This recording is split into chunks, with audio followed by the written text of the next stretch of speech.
Admiral Locklear retired from the U.S. Navy in 2015 after serving with distinction for over 39 years.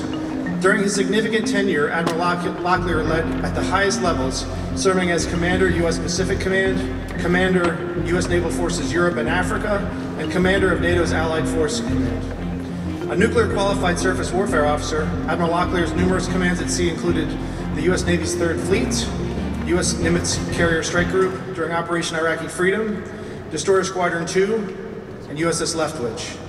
Ashore, he served as the Director of Navy Staff and head of the Navy's Programming and Assessment Divisions, where he oversaw the programming of the annual Navy budget of over $125 billion. Admiral Locklear, after retiring from the Navy, is currently president of SJL Global Insights LLC, a global consulting firm specializing in security and defense issues and initiatives. He serves on the board of directors for the Fluor Corporation, the National Committee on U.S.-China Relations, is a senior advisor to the Center for Climate and Security at New York University Center for Global Affairs, and is a senior fellow at Johns Hopkins Applied Physics Laboratory. He stays very, very busy. Admiral Locklear is a 1973 graduate of NAPS, a 1977 graduate of the Naval Academy. He served as 19th Company Officer in the early 80s, and later as the 78th Commandant of Midshipmen. And now he serves as the chairman of our Alumni Association Board of Trustees. He has a unique and very special relationship with our institution. Ladies and gentlemen, Admiral Sam Locklear.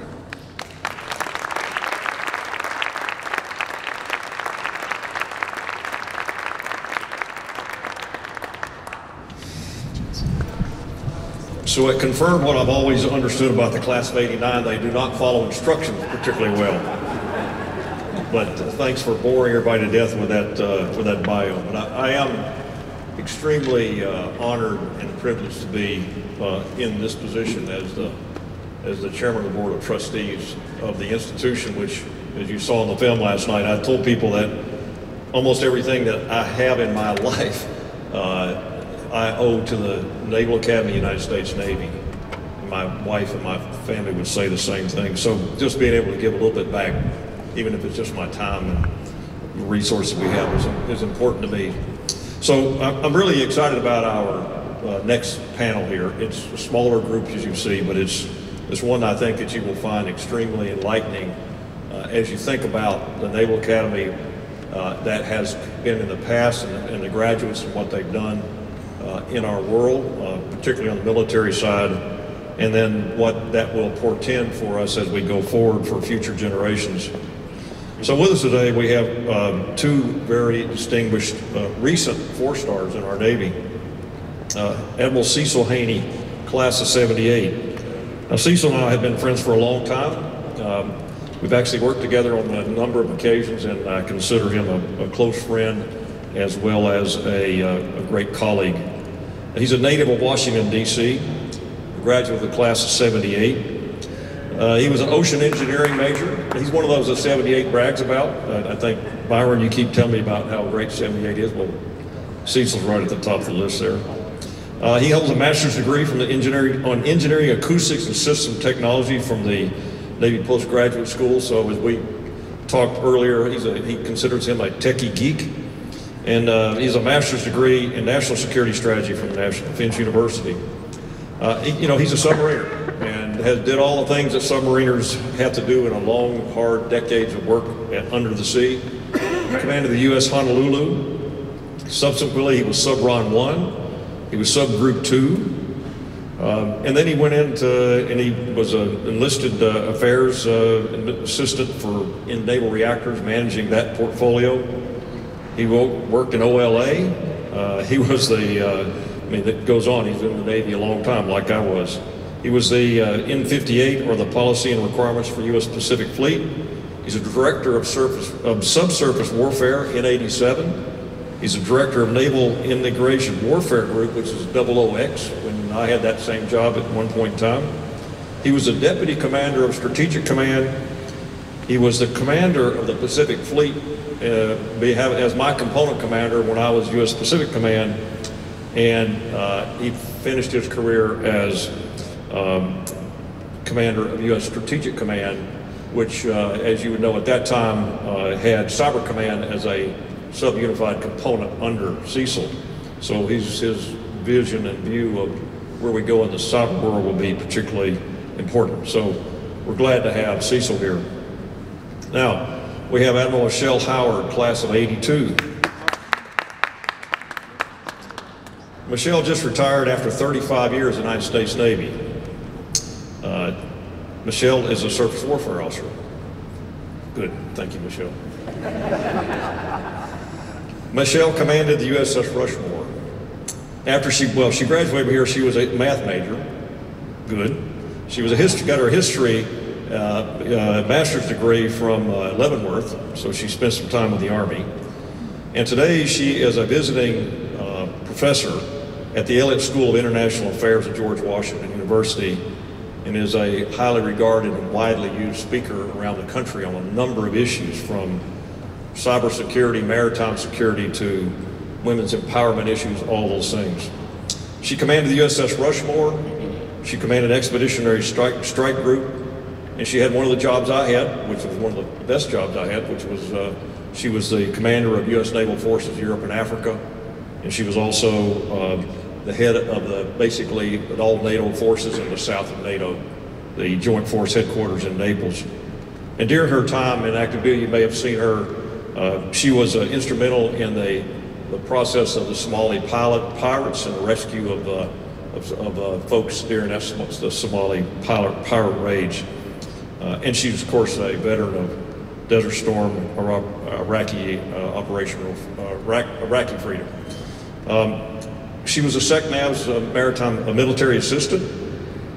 When she was a 2-star, she was on the Naval Academy Board of Visitors as an active duty officer. So she's seen the inner workings of the Naval Academy from the active duty side inside the BOV for a period of 5 years. And probably the thing she won't mention the most, but she's the only female 4-star in the history of the United States Navy, and she's the first.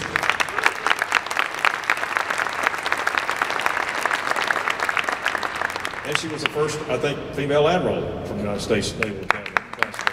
Not in 82, but in Germany.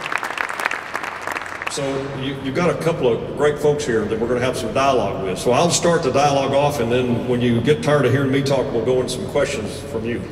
So, we've been talking in the last few days about the Naval Academy and the importance of the new generation of midshipmen and what they're going to have to be equipped with to deal with a world that both of you have just left significant operational commands of.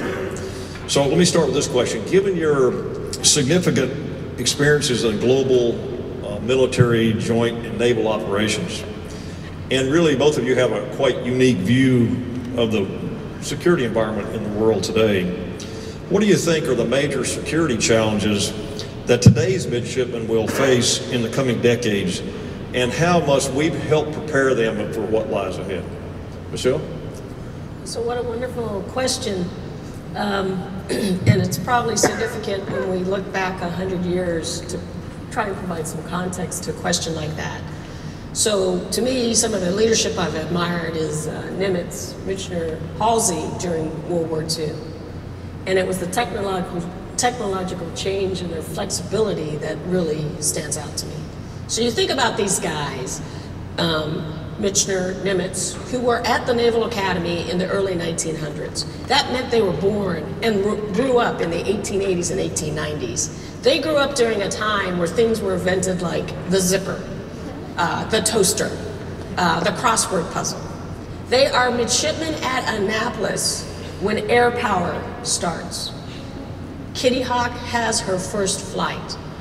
And I bet when they were midshipmen, no one told them that they would be flying those planes off of ships. How could they? If they walked around Annapolis, it would have been sailing ships and some steamships.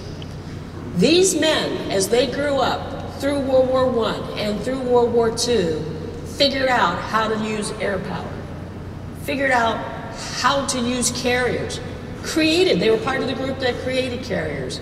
Nimitz was part of the War College group that studied how to do carrier battle groups.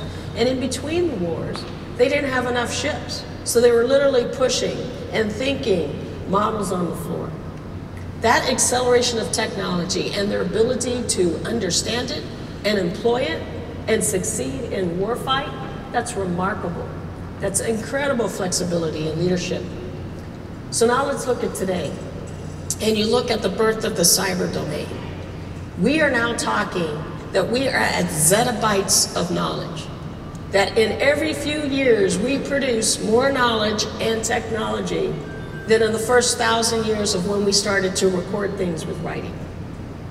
The amount of technological change and the ability to incorporate that into warfighting is going to be the challenge of every leader. And it's not just the military, it's every occupation. If our future leaders aren't learners, lifelong learners, aren't accelerated learners, and don't embrace the technology that's new, we will not succeed in the warfight. And it's hard, because when I look out at this group, other than the guy who was class of '89 at the podium, a little bit shocking,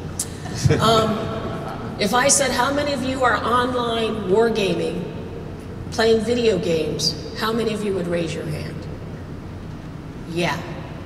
And yet that is where people train all the time. If we don't understand the technology, we can't lead our sailors into the next 20, 30, 40 years. So to me, the accelerated growth of technology and the accelerated expansion of knowledge is going to be the biggest challenge. And then, with that, if we think we have a technological edge, because of the connectedness of the world, we have got to realize the minute we employ something, the minute we start training on it, the minute we understand it, someone's going to steal that technological edge and have it. And then the playing field is going to get flatter and flatter, quicker and quicker. And so the leaders of the future have got to be able to figure out how to safeguard the advantage while they train their sailors how to use that advantage. Those are their biggest challenges, and I'm here to help them work their way through that. Okay, great. Cecil, so, given your experiences as both a naval component commander as SINCPAC or SINCPAC fleet, and then the follow-on command of strategic command, what do you see as the most significant challenges that these future generations will have to deal with? Well, I think generation will have to think a lot faster than I had to think throughout my career. We'll have to be able to integrate so much more in a comprehensible fashion. I think they will be challenged with, is the information real or not? In terms of this world we're in today, we're able to depend so much on data and how that data is assimilated so that you can make decisions. Well, consequently, it's going to require a lot of thinking in terms of, am I seeing the real picture or not? Is the data poisoned or not? So when I look at my beginnings here, our focus was on communism, Soviet Union, and what have you, and you look at where the world is today with the competitive powers, China, Russia, the other group of powers like Iran, North Korea, and then you look at the hybrid piece of where terrorism has us locked down in so many different ways.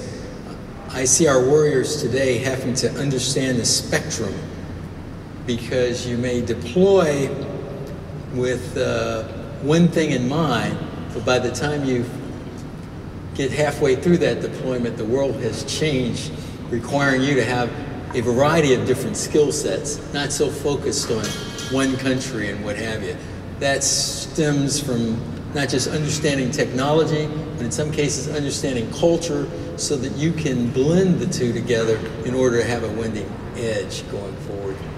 So I think they are challenged more and have to learn and know a lot more than Cecil Haney has over his career in terms of being able to fuse and integrate and be able to connect the dots between what's real, what's not real, and how the integration of foes may be different than as we stovepipe them today going forward. The three of us have served in positions that required us to be able to work closely with other allies and with partners and friends. Can you comment, Cecil, on your perspectives of the importance of being able for our future officers to be able to understand how to effectively operate in a world that's going to be more challenged as we look at partnerships and relationships? Yes, I think our history has shown, and will continue to see, that we are so dependent on not just understanding the world through our periscope, but be able to pull together the information from other international players, some that are our allies, some that are our partners, and in some cases, some that may not be, so that we can get the information that we need and be able to assimilate the team that we need, the international team, in order to take on board the challenges. When you look at the Pacific, which we both served in a way, of the challenges of what's going on in places like the South China Sea, the East China Sea, and you look at solutions to those, what has kept, in my opinion, shooting war from going on there is that relationships we've had with critical allies and partners in that region, who we have been able to ensure that military domain is fused. But I think in this day and age, it's not just looking at one of our sources of power, it's the ability to integrate that through the other parts of power, economically, informational, militarily, diplomatically. And when you look at how we deploy and what have you, we're always a diplomat of sort, carrying out our nation's bidding until the shooting war starts. So that piece of integration, and in some cases where our technology is here and the partner we may want to work with is here, how we blend that in using the strengths that they have that may be different than the strengths we have from our technology balance. So Michelle, you work with multiple countries throughout Europe and Africa. What's your perspective? So, to Cecil's point, as the world evolves, the ad hoc arrangements and the coming together of disparate players to make the team to get to mission success is going to be a pattern for a while. And so if you know that, then it's important that you start cultivating those relationships, even if you don't think it's likely that you'll ever operate with someone. And I found the more senior I got, the more likely it was that the mission, whether it was tsunami relief efforts in Indonesia or counter-piracy, people are coming together very quickly and have to work together and do things even in a benign environment like manage airspace, manage water space, and you don't speak the same language.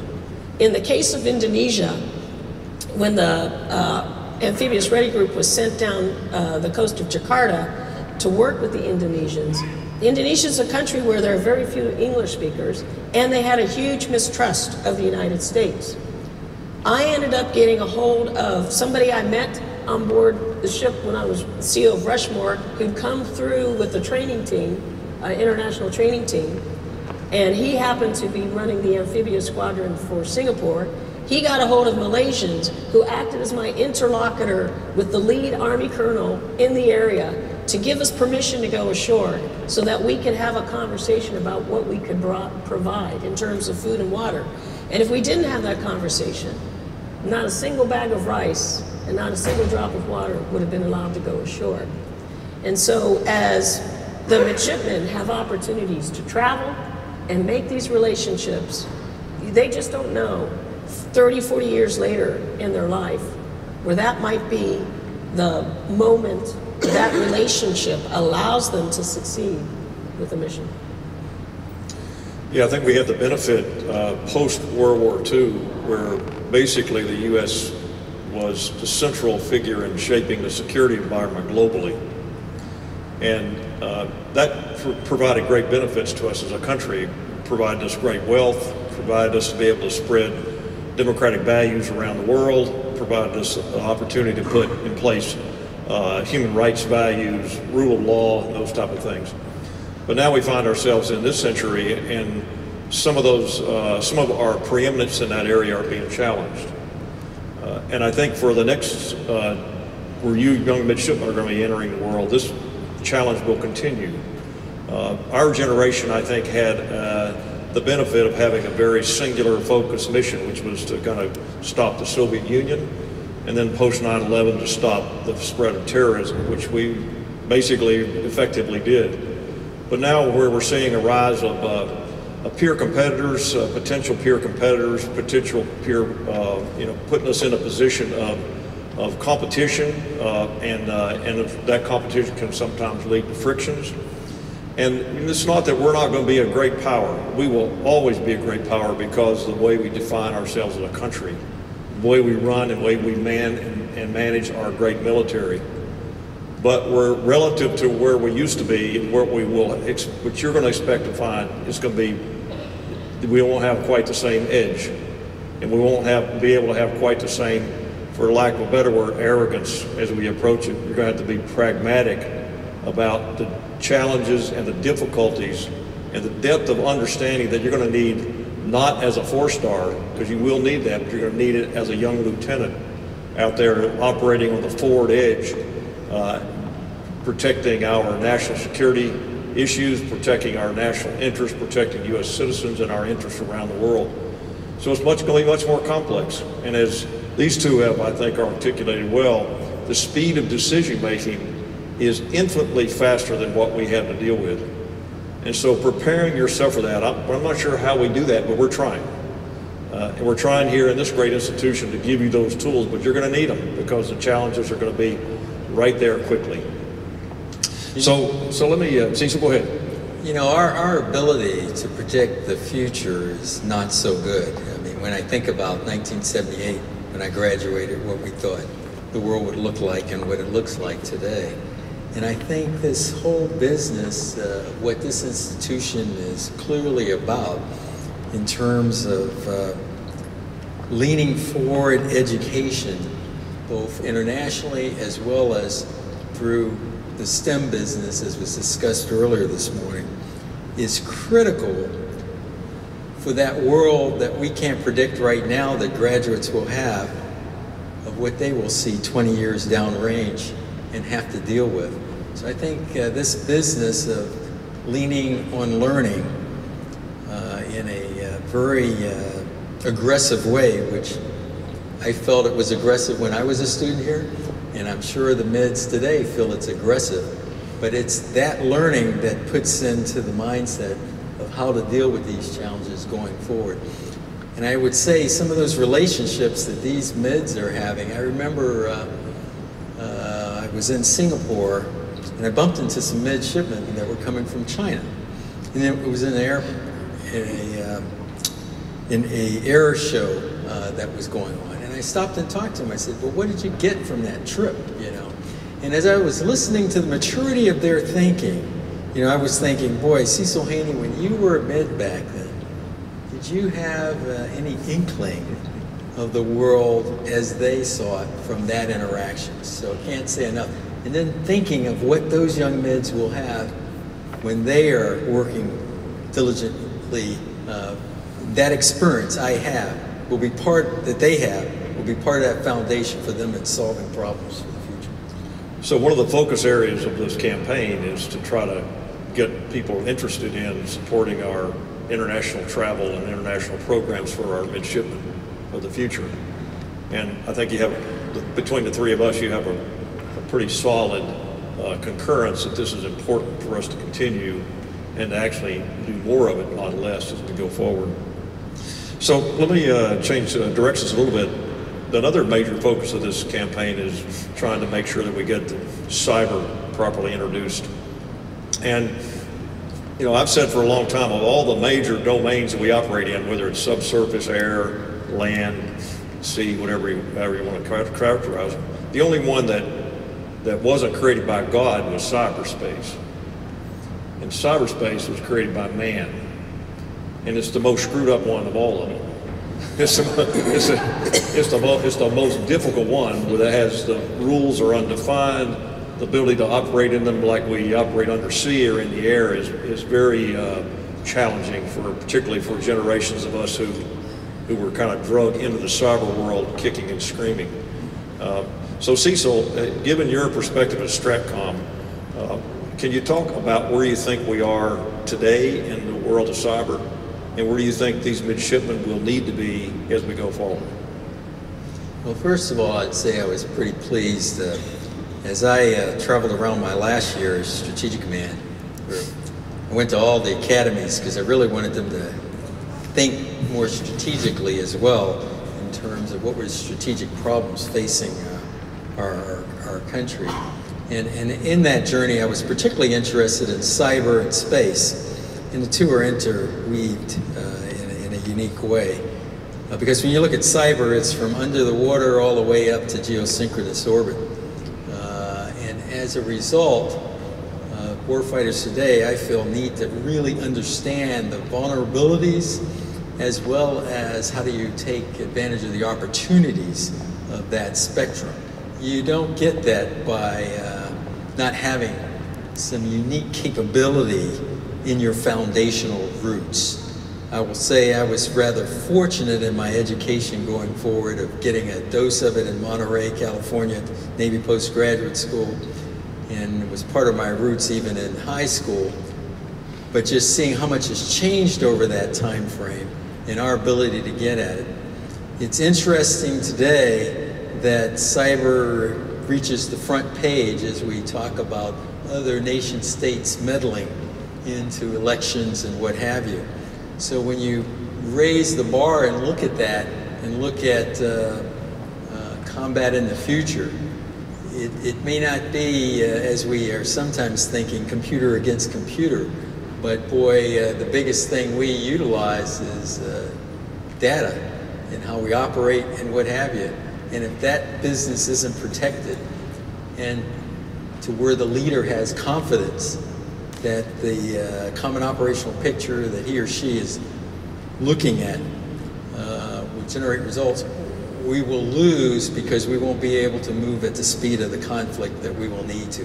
And we need to understand the other nation states are in fact deeply involved in trying to figure out how to screw that up, and perhaps are even practicing it in a more holistic way. Our real concern has been both with my 2 doses there at U.S. Strategic Command, I really felt as a nation we are well behind the curve in terms of raising our masses up to really understand cyber. We all play with our gadgets, but the business of really understanding vulnerabilities and opportunities is a bit of a disconnect.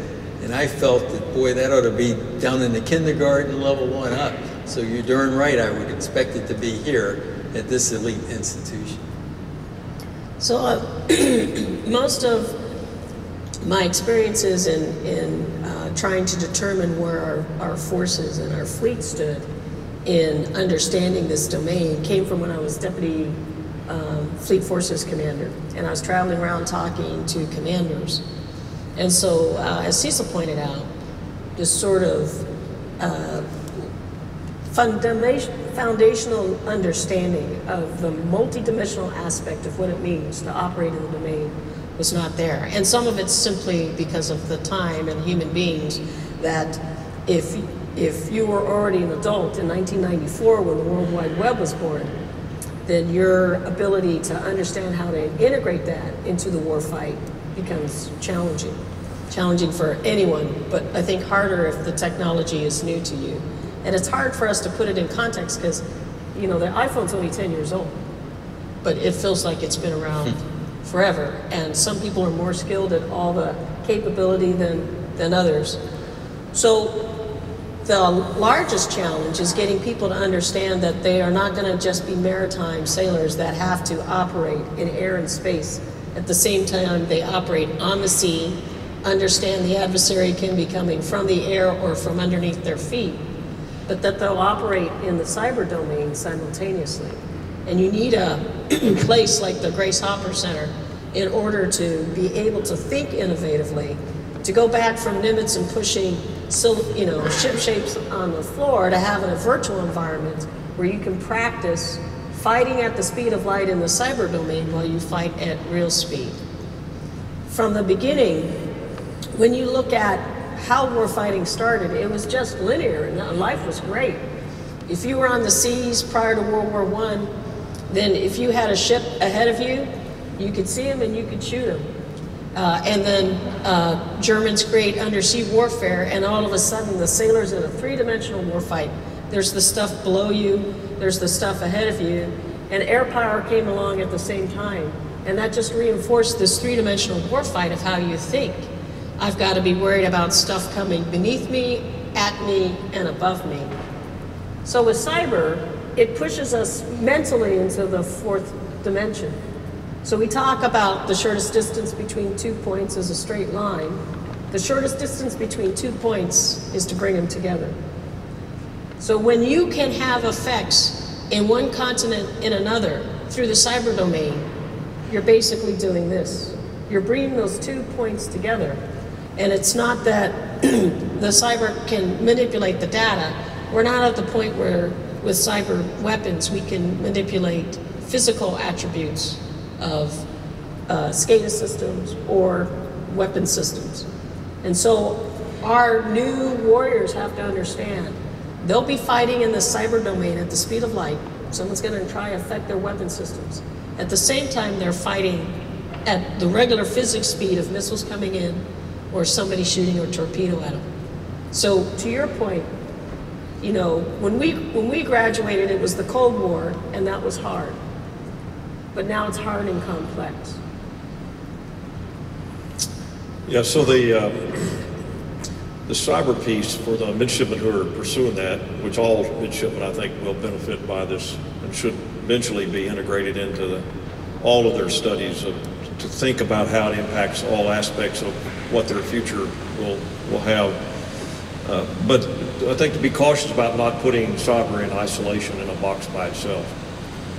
Because the reality is that what you see on your iPhone is only part of the cyber world. About 90% of everything that moves in the cyber world moves on sea cables under the ocean that are highly vulnerable and that we have to think through. So cyber just becomes another domain enabler for other domains that we have to be able to operate in seamlessly and to gain advantage when we need to gain advantage, as well as to be able to, you know, one of the strengths of a nation, of a great nation that may not be, that may be a power among other powers, I think is an advantage is having a better understanding of the better situational awareness than your potential adversaries may have. So understanding what's happening in the intelligence world, what's happening in the cyber world, what's happening in the undersea world, we really have the preeminent ability in this country to maintain a better situational awareness than any adversary. And we shouldn't lose that. And we should make sure we have it in the cyber domain as well. So let's shift gears a little bit. So looking back on your really fabulous careers, it wasn't always easy, right?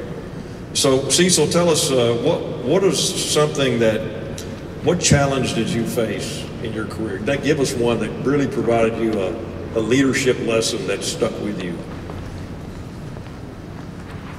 Well, we've gone from cyber to this is interesting. You've got to adapt, Susan. I'm not the millennial generation. You know, there's two sort of pieces to this, and I like to always break it down to more of my operational period as sea captain. And it is about sort of how do you digest the right information at the right time for the right decision. I remember leaving Guam as commanding officer USS Honolulu, and you know, Guam is structured. Nice mountains surround you, you're in a protected harbor and what have you. And I knew there was a typhoon about 400 miles away. We had talked about that, etc. We got underway from the protected harbor in our normal status. And on a submarine, you know, you don't have a fancy bridge like these folks had. You have a sail that you stand up on top of. in a little cockpit kind of area, and you go out to sea. Well, the moment we crossed the breakwater for the big ocean out there, it was like being on a surfboard.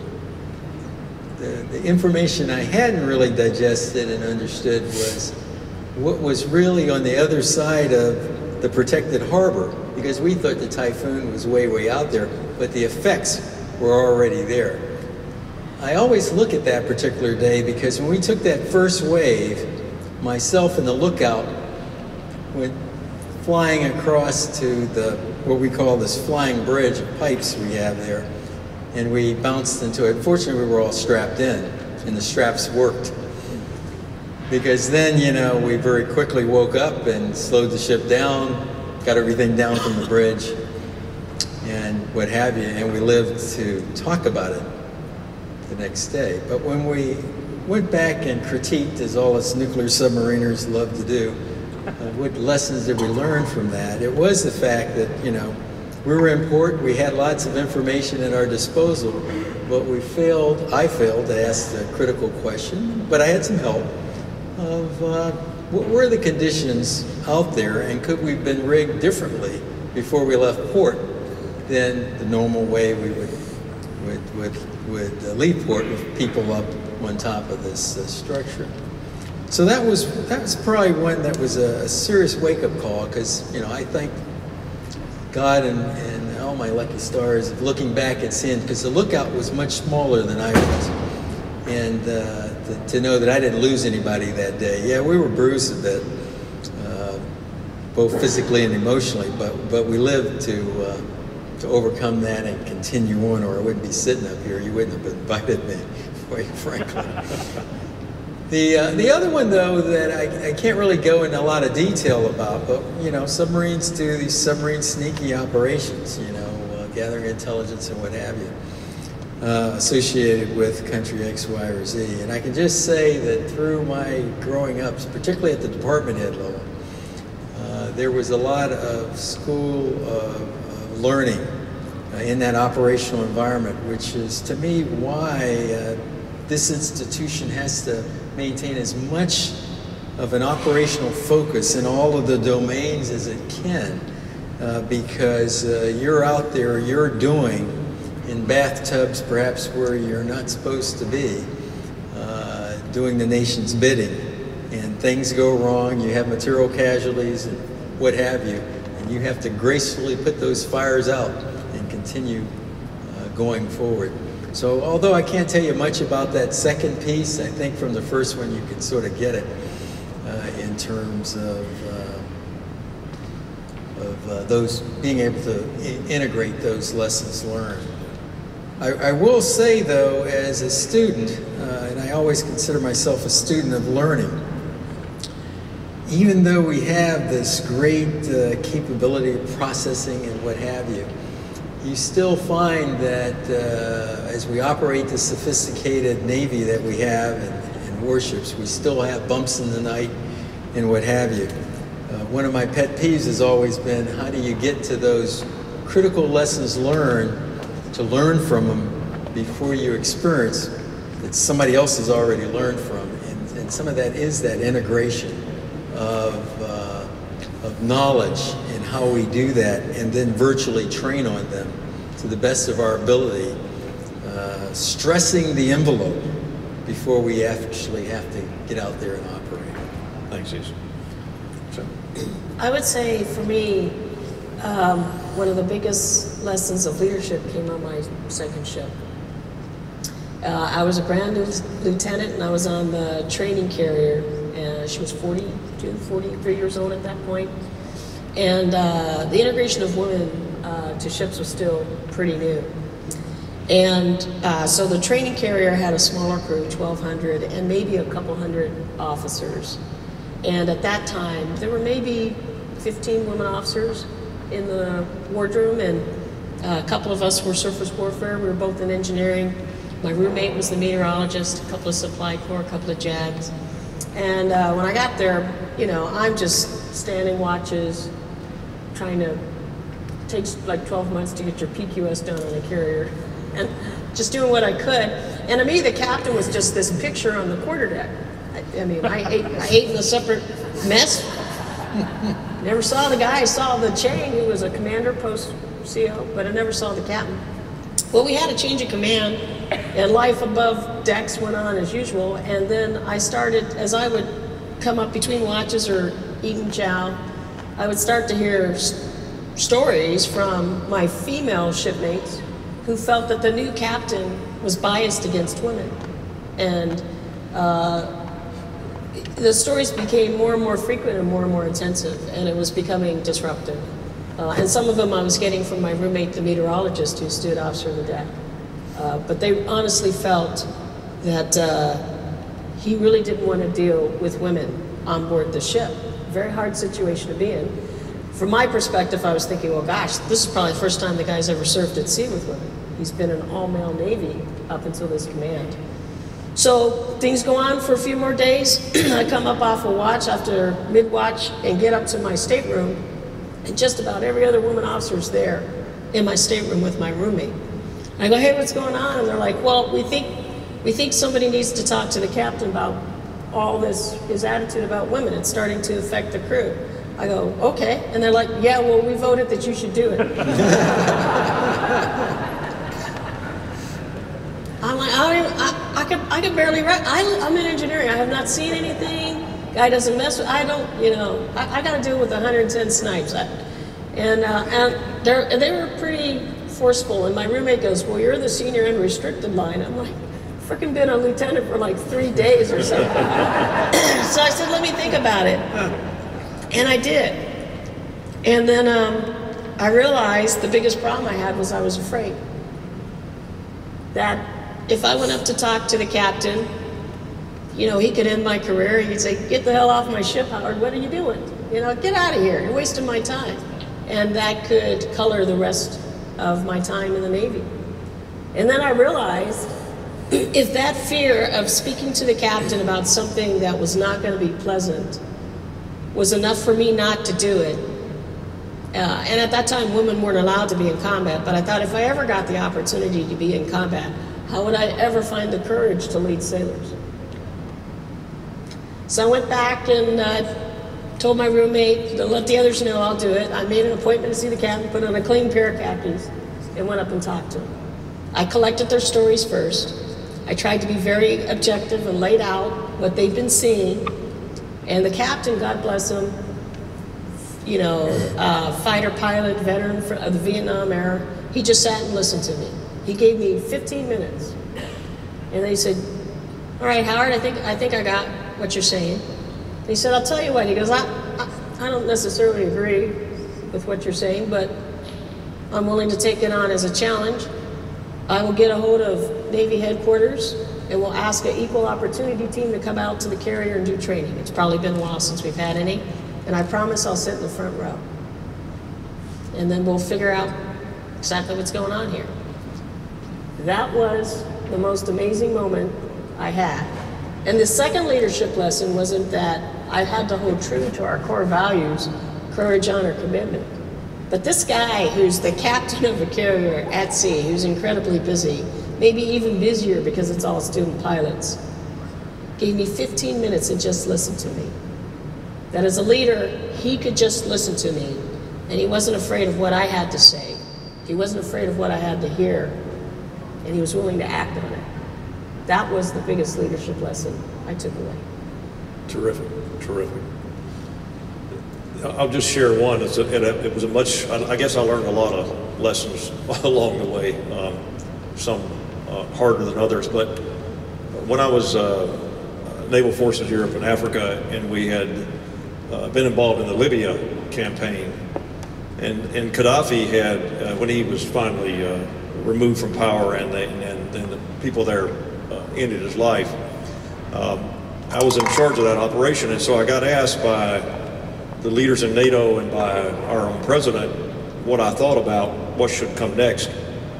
And my gut told me that we should probably work to cajole and work to get NATO with U.S. leadership to put a stabilization force into Libya.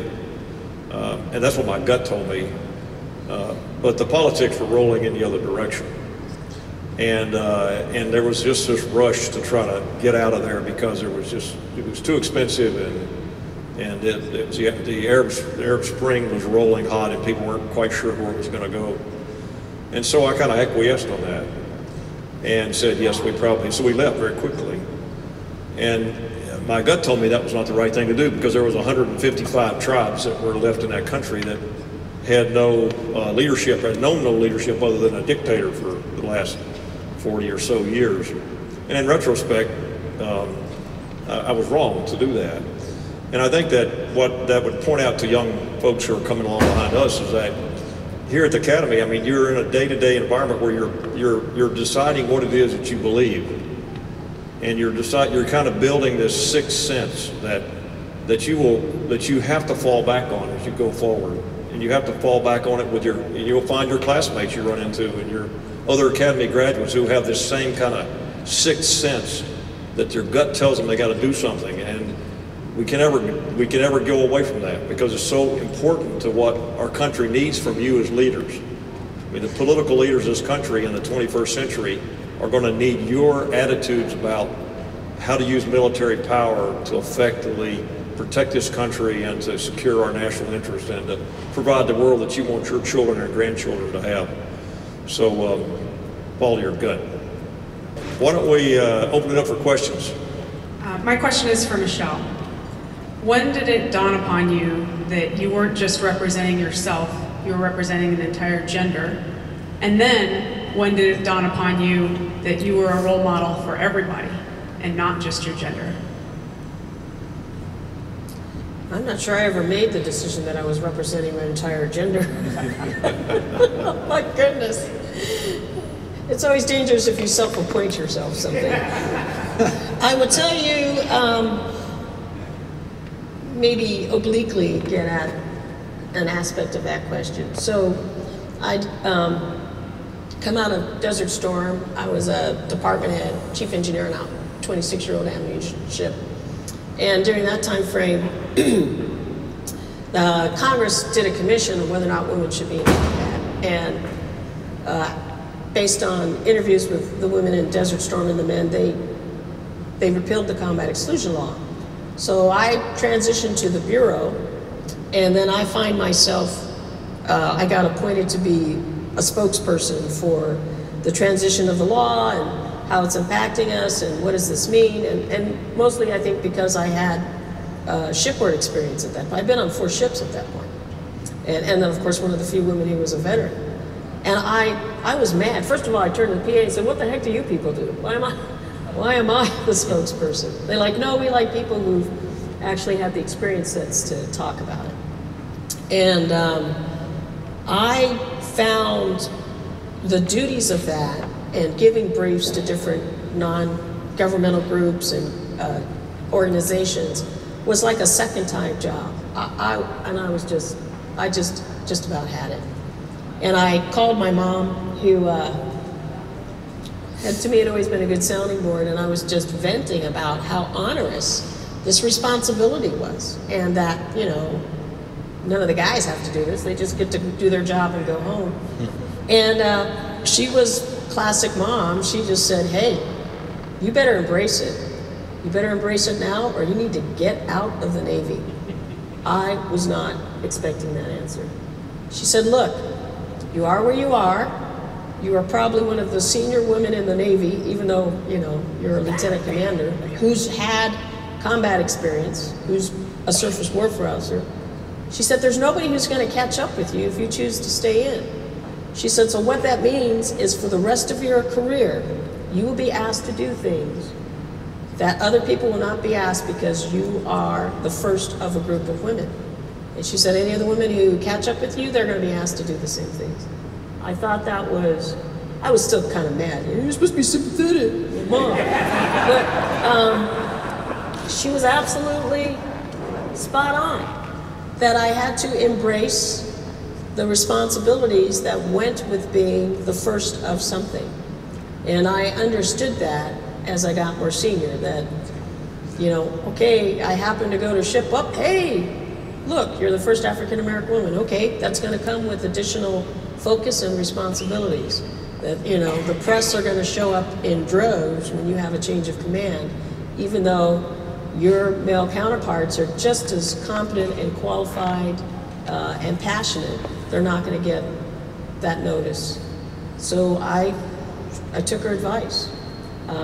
I have never tried to say that I'm the appointed heir or gender representative for anyone. It has, however, over time made me feel that I had a responsibility to use my voice as an advocate for both women and minorities. That a lot of times when you get to be senior in organizations where majority members are still the dominant, you are often, and this is still true for other occupations, you know, like the House and Senate, you are often the only woman or minority in a room. And if you don't have the courage to bring your perspective and talk about some impact about what the policy is going to be or what the rules are going to be, you're really missing an opportunity to help inform your peers or other leaders about what life is like from people who have different experience sets. And so I understood that too, that I had to be more courageous about using my voice the more senior I got.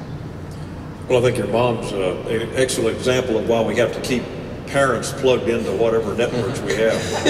Because most everybody in this room is an academy graduate probably got braced up by their parent at one point in time when they were ready to come home, right? Oh, yes. I did. Good parents. Another question. Good morning, Vic from Comp, class of 2015. I just had an interesting question because of what you said about changing your leadership style and the role of technology in learning.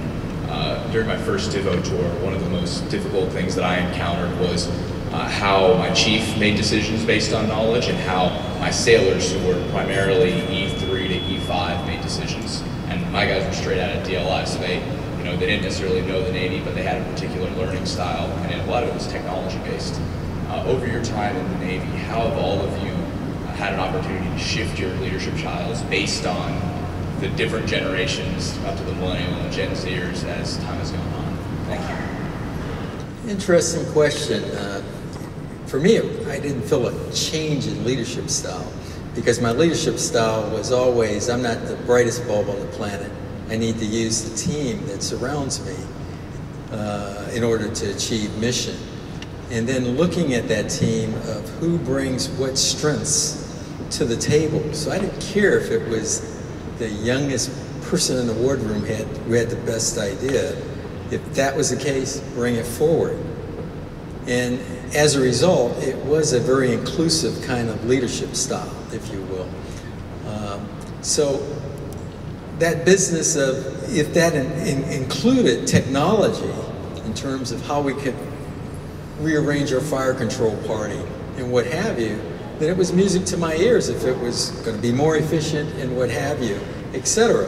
Now, the real key, though, is listening and challenging the thinking there so that you, as more of in the dinosaur club of technology, can make sure you understand that piece while at the same time making sure they understand what are the limits of that technology. So there's sort of a blending there. But I think perhaps because of this upbringing, in the Navy nuclear power program, where you are a student and you're learning the intricacies of the gear and what have you, and the technology and the chemistry and what have you, that piece of learning for me never stopped. So I didn't see them as a major shift in intellect and what have you. I felt they all brought value, and it's up to me to sort of integrate them into the team for the success of the whole. If that makes sense. You may have a different story. Submarine is a small cylindrical tube. Yeah, there's something to take out.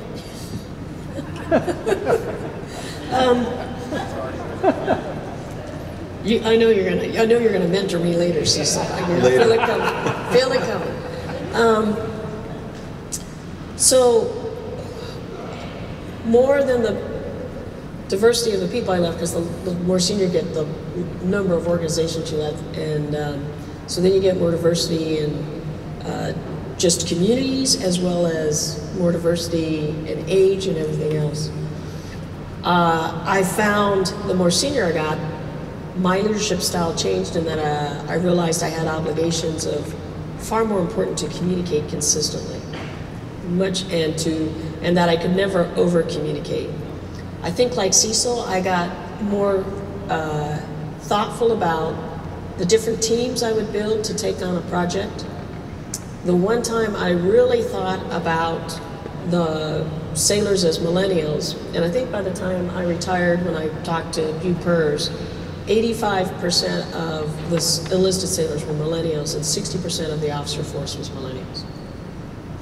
I realized when I was Fleet Forces Commander, I really had to understand just how aware the sailors were in the cyber domain. And I realized, I didn't want to do it where I grabbed and contracted some group who was going to probably bring folks of my age and expertise to go figure it out. So I talked to the master chiefs at the command, and we thought the best thing we could do was grab sailors, and none of them could be above the rank of first class. And we asked for volunteers. They were across different ratings from FCs to ITs.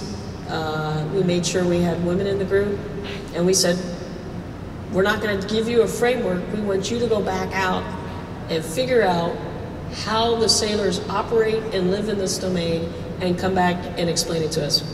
You're going to be our universal translator. So they got together as a team, and Fleet Forces is huge. It's 120,000 people. It's got about a third of the assets. They created an online survey where sailors could go in and they explained what they were doing, and they asked them questions I would not have thought to ask. They asked, how many TV sets do you own? How many phones do you own? How many laptops do you own? How much time do you spend online? How old are you? What's your rank? And then they didn't ask what their gender was.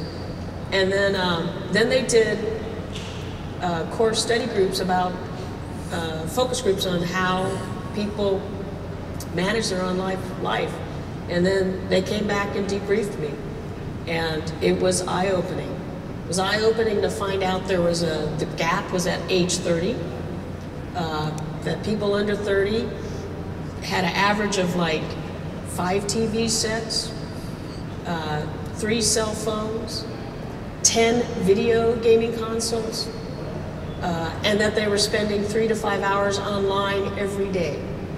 And then sailors over 30, didn't matter if they were a senior chief or a commander, were going home, spending time with the wife and kids, and might do a little bit of online, figuring out their kids' homework.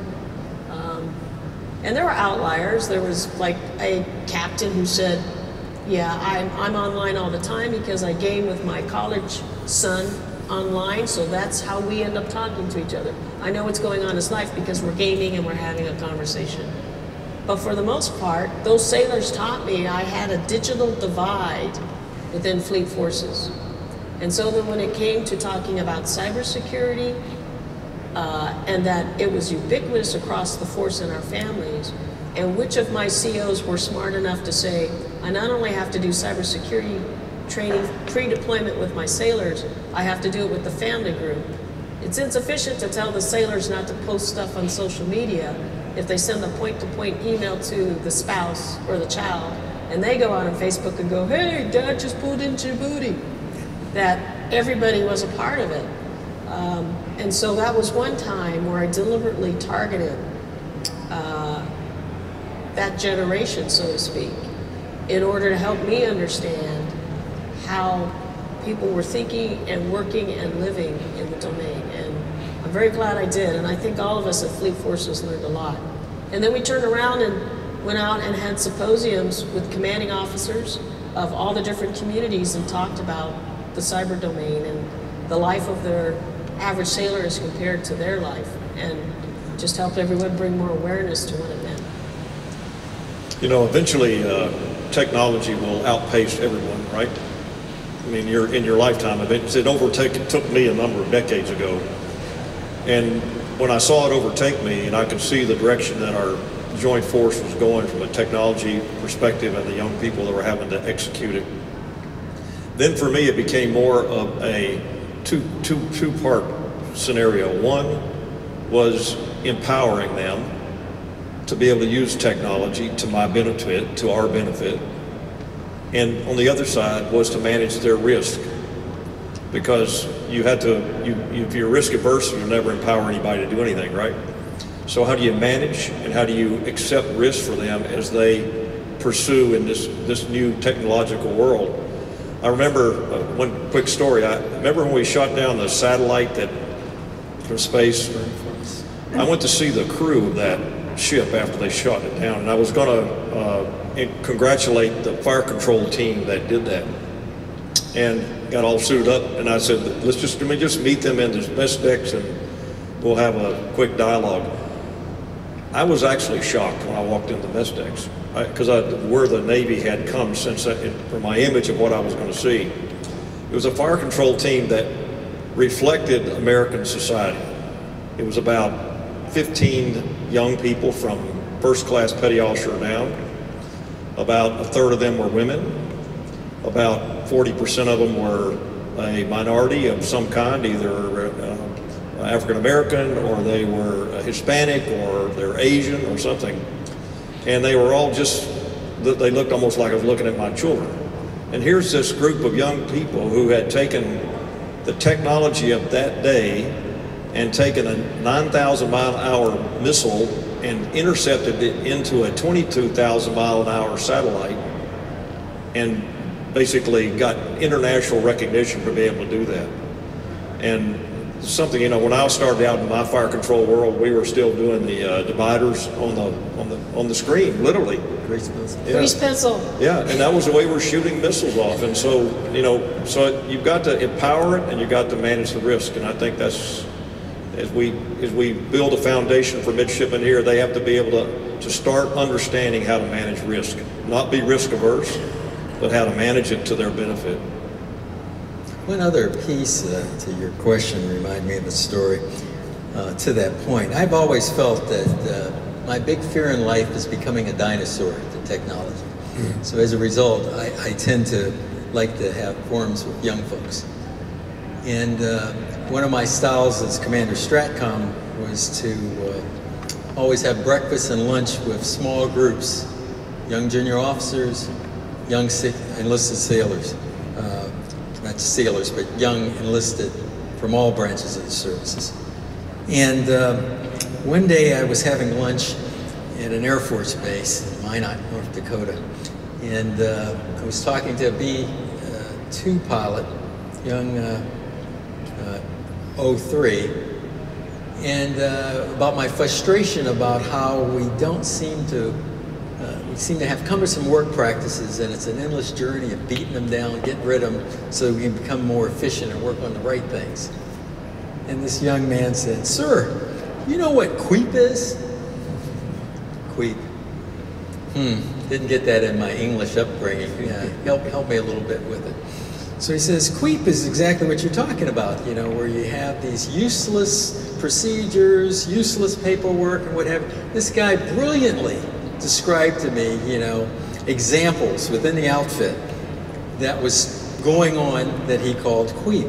It was so wonderful that I said, that was so good. Could you write me a paper so that I can pass it out to commanders? And the moment I said that, I said, oh crap, I just More queep. Gave him more queep. And I said, how about doing it totally different, which is the way I know your generation loves to do it. How about just having one of your friends video you and your comments, and that way I can take it to leadership. This young man took it to the extreme. He went back with his fellow folks. They made the funniest video of real life paperwork drills and stuff. And I showed it to the commanders. They all looked in awe and said, I thought we got rid of that. I thought we got rid of that. That guy was my hero. And I learned a new word, queep. Midshipman 4th Class Wang, all of you talked about how one of the biggest challenges we will face as future officers is how much faster we will have to make decisions. What are your opinions on the future of artificial intelligence and how it might in the future minimize the need to make decisions, and what new challenges that may impose to us that you might not have had? I think it's a great question. I think it's a great outlook for the future that we have, because we look at this human man interface with machines and machine learning, that we grow and have policies and an understanding of trust, so that where they are good at, we can captivate that and use them in our tool bag. But we have to also understand where they're not so good at. Because as you look at, we used to call it in the old days, because we didn't have the Gucci colorful screens and what have you, it was the green screen of lies. Because if you didn't maneuver the ship the right way as you were trying to understand the target motion analysis, you would get an answer, but it would be not a good answer. It wasn't anywhere close to the reality of the day. So this whole business is one that I see over the next decade or so, a steep growth in artificial intelligence and what have you, and its integration in the military. My advice to youngsters like yourself is learn as much as you can about it while you can, because who knows how you're going to use it in the future. But while you're learning about it and you're getting liquored up about it, understand its vulnerabilities too, because everything that has that goodness also has vulnerabilities, and as leaders we have to make the decisions bringing all that together in time to make a difference. Yeah, you know, the whole issue of moving towards artificial intelligent warfare, where machines fight machines, learning machines fight learning machines, brings a lot of ethical questions up that your generation may have to deal with. Of what does it mean when you turn warfare over to machines where people aren't in position of making the decisions of what the machines are going to do, which we could get there, particularly as potential adversaries around the world are all jumping into the AI world. I'd like to think that humanity could manage that to some degree and to put some rules on it, but I think that would be naive. I don't think that they will. And I think that you're going to be faced with how do you deal with that scenario where you have machines fighting machines, and what does that do? Does that lower the threshold to conflict? I think it does. And it probably increases the chances of things really not going well in the future. So the best way I think you position yourself as a U.S. military is to stay ahead of it, not be trying to play catch up when you need it. So particularly with the technology of today, I think the greatest gift someone could give themselves is to use their imagination. So I think as the cyber domain evolved, people started to feel surprised. They were surprised criminals went into it. And it's not just a matter of impersonating somebody. People, individuals and hackers have gotten to the level where they can get into banks and steal your money. That should not have been a surprise. Every time a new technology develops there are going to be people out there, and you can put them in different groups, terrorists, criminals, innovators, who are going to use that new technology and explore with it. So as artificial intelligence comes online, we'll have time to use our imagination and say, okay, our competitors are going to have this. How are they going to use it? And start thinking about how we're going to employ it to the benefit of this country and to continue our mission of protecting American interests and the American people. Yeah, I would wager that maybe not us in this audience here today, but those who come behind us will be raising money for artificial intelligence implementation studies here at the Naval Academy as a follow-on to what we're doing in the great cyber world, because we're going to have to.